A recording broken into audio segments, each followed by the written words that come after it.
Patuloy na isinusulong ng Trade Union Congress of the Philippines ang 150 pesos na arawang wage increase sa mga ordinaryong manggagawa.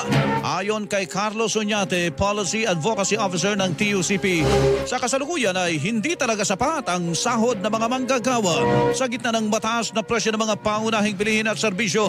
Dahil dito, nanawagan ng TUCP sa mga Regional Wage Board na aprobahan na ang hiling nilang 150 pesos na dagdag sahod bilang unang hakbang para unti-unting makamit ng mga ordinaryong manggagawa ang tinatawag na living wage. Talagang sincere yung ating mga Regional Wage Board sa kanilang pag-review at pagtaas ng sahod.